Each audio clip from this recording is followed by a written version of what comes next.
ప్రేమ బాంధవ్యంలా కనిపిస్తుంది, కానీ అది పరమ ఏకాంతంలో పుడుతుంది.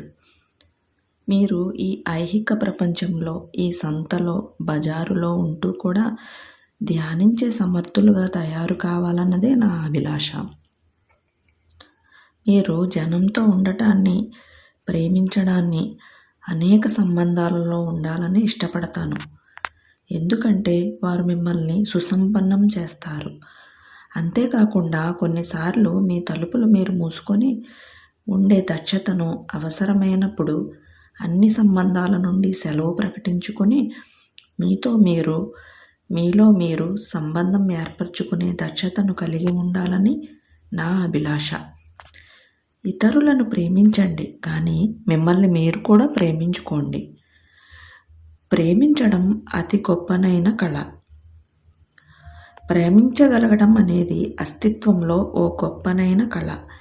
ఇలాంటి లాలిత్యం, కౌశలం, అంతఃసంస్కృతి, ధ్యానత్వం ఉన్నవారు ఒకరు నాశనం ఎలా అవుతున్నారో తక్షణం చూడగలరు. మీరు వినాశకారులుగా ఉండటాన్ని దూరం చేసుకొని సృజనకారులుగా మారినప్పుడు మీ బంధాలలో సృజనాత్మకంగా ఉంటూ వాటికి ఆసరాగా నిలుస్తూ ప్రోద్బలాన్ని ఇస్తూ ఇతరుల పట్ల కారుణ్య గుణశీలతను కలిగిన నాడు అతని పరిమితులను, దోషాలను, లోపాలను మీరు ఒప్పుకున్నప్పుడు అతన్ని లేదా ఆమెను ఉన్నది ఉన్నట్లుగా స్వీకరించగలిగి ఇంకా ప్రేమించగలిగిన నాడు అప్పుడు ఒక పరిణయం జరుగుతుంది. స్త్రీ పురుషులు నిరంతరం ఎందుకు పోట్లాడుతున్నారు?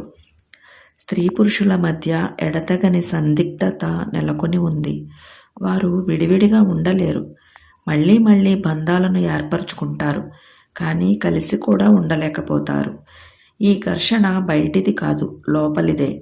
ఇక్కడ నేను అవగాహన చేసుకున్నది ఏమిటంటే, మీలో ఉండే స్త్రీ పురుషతత్వాల మధ్య సఖ్యత కుదర్చలేనంత వరకు ప్రేమలో మీరు ఎప్పటికీ కూడా శాంతంగా ఉండలేరు. ఎందుకంటే మీ అంతర్ఘర్షణ బయటకు పొడుచుకొస్తూ ఉంటుంది. ప్రేమ పరమ ఏకాంతంలో పురుడు పోసుకుంటుంది. ప్రేమ బాంధవ్యంలా కనిపిస్తుంది, కానీ అది పరమ ఏకాంతంలో పుడుతుంది. ప్రేమకు ప్రాతిపదిక బంధం కాదు, దానికి ఆధారభూతమైంది ధ్యానమే.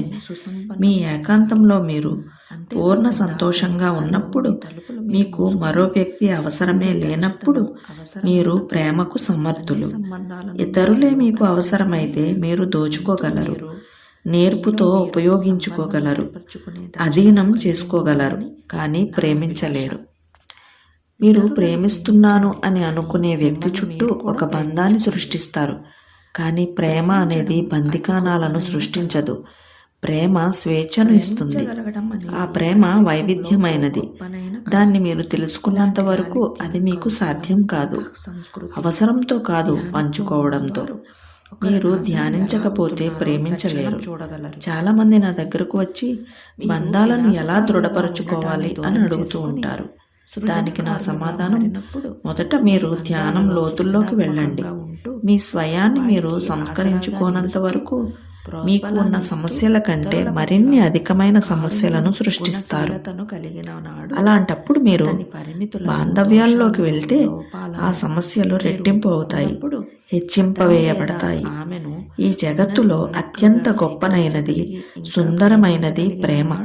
దీనిని తెలుసుకోనప్పుడు మాత్రం దీనికన్నా చెడ్డనైనది, నరకమైనది, కురూపమైనది మీకు ఏమైనా కనిపించగలదా?